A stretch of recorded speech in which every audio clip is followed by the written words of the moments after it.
What is your name? Robert Scott Owen. Oh, full government name. Okay. Full government cheese. All right. All right. Okay. And how old are you? I am 39 years old. Oh, wow. So you grew up in the 90s? Yes. What was that like? It was the 90s. Okay, so It was life before internet. And what was it like? What did you do in high school? What did you do for fun? Played a lot of sports, hung out with a lot of friends, and tried to stay out of trouble. All right, and did you succeed? Played a lot of sports. I made a lot of friends. Did not stay out of trouble. All right, and so how would you say like growing up in the 90s differs from people growing up in 2020s? I mean, I don't know what it's like to be a kid in the 2020s, but I know that life was different because, like I said, it was pre-internet, so we spent a lot more time outside. It was before cell phones.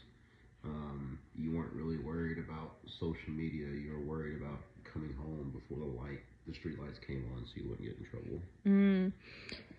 And I remember you had the commercials that would be like, do you remember? Do you know where your kids are? Yes. The commercials just come on like it's almost midnight. Do you know where your kids are? My parents had no idea. Would you say parents are more now attentive these days? Do they care more? Did they not care back then? Or was it just plain ignorance? Well, no, I think it's a generational thing. Like the kids or the parents these days were parents that grew up in the 90s for your average part for kids your age. So I think there's a lot of truth to that. Don't try to do it because I've already tried it and I can tell you it's a bad idea. So I think honestly, a lot of people will tell you that parents born between early 80s to late 80s are a whole different generation. They shouldn't be considered millennials because we experienced so many world changes. So what would you say is something that you guys had to worry about that, you don't see kids nowadays worrying about?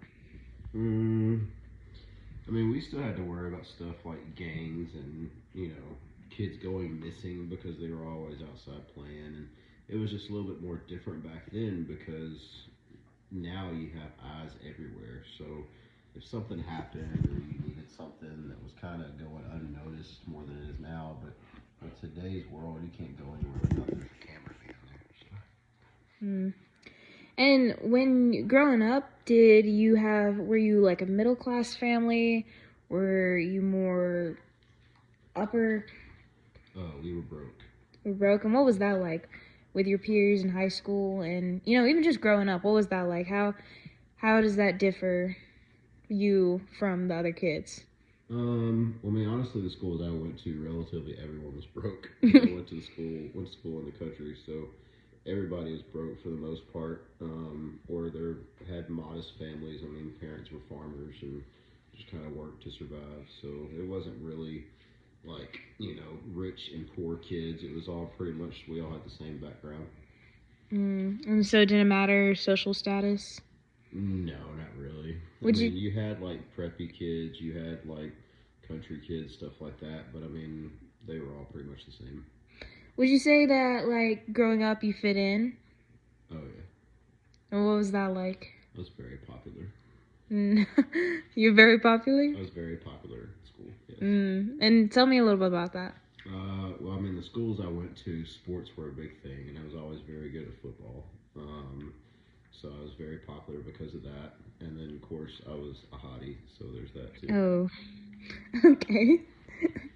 As you describe it. All right. So what do you do now? I own a roofing company. And what's that like? It's a lot of work. Do you enjoy it? I do enjoy it, yes, very much so. Would you say it's hard working, hard business, long hours? It is, and mainly because I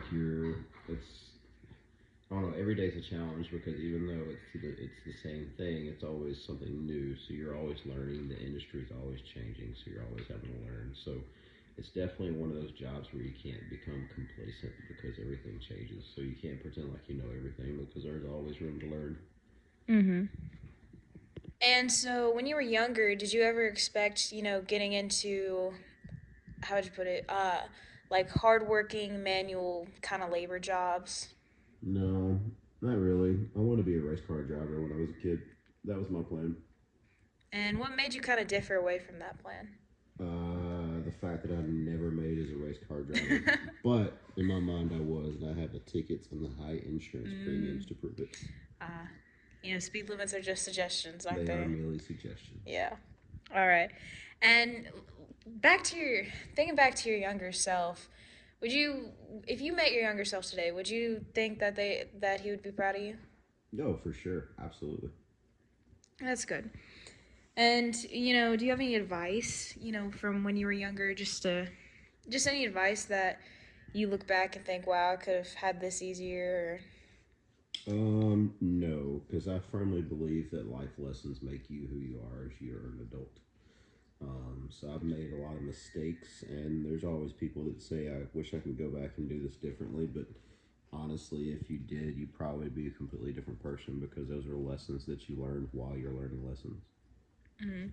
And when you were in high school and even middle school, did you get good grades? No, absolutely not. No.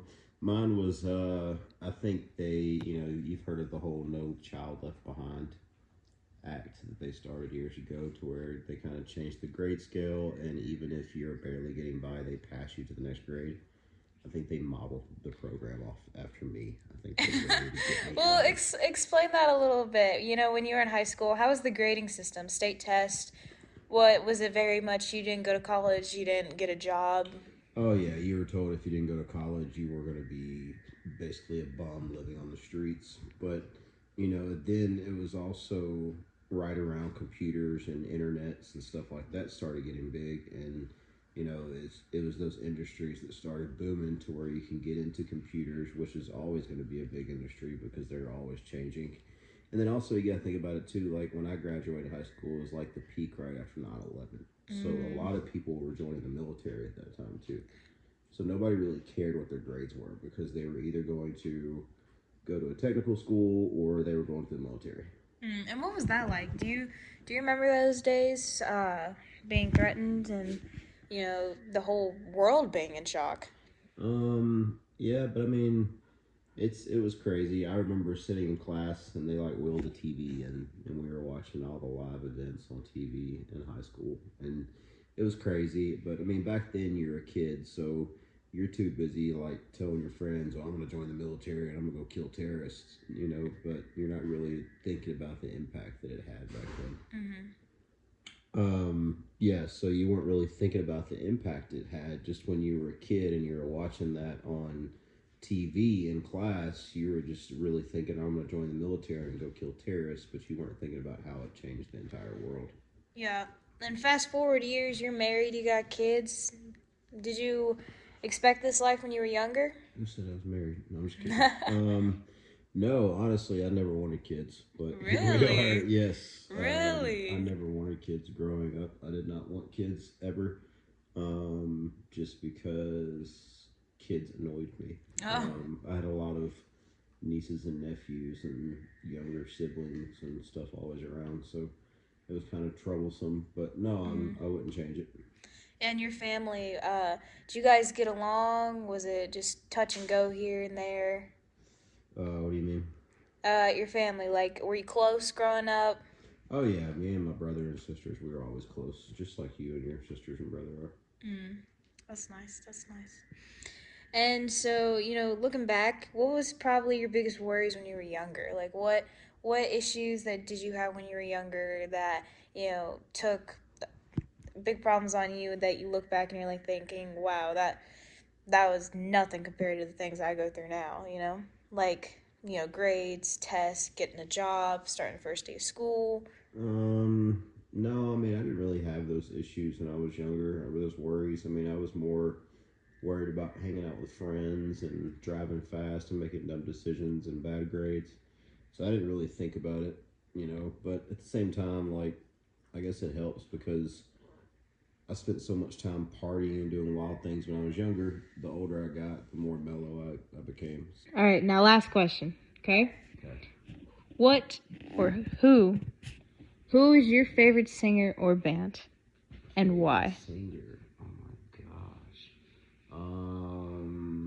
All hail Ariana Grande. No, I'm Oh. just kidding. It would have to be. Wow. I think my favorite singer in the world would have to be actually Ariana Grande. Really? Yeah. Really? Yeah, I think so. You think everybody should give Ariana Grande a listen at some point? Mainly because she has a song, and it's a quote that I use all the time. She says that whoever said money can't solve problems never had enough money to solve them. Yeah, I'm familiar. And do you listen to that quote every day? I do. You tell yourself that every I day? tell my salespeople that in the sales meeting. And do you take credit for that quote? No, I will put Ariana's name behind it. You know what? We love a man who is not afraid to love Ariana Grande. All hail Ariana Grande. All right, that's gonna be the title of the podcast. Thank you so much. You're welcome. What is your name again? Robert Scott Edwin. Oh, full government name again. Yes. Thank you so much for letting me interview you. Is there anything last thing you'd like to say? Nope, that's it. All right. Thank you, man. Thank you.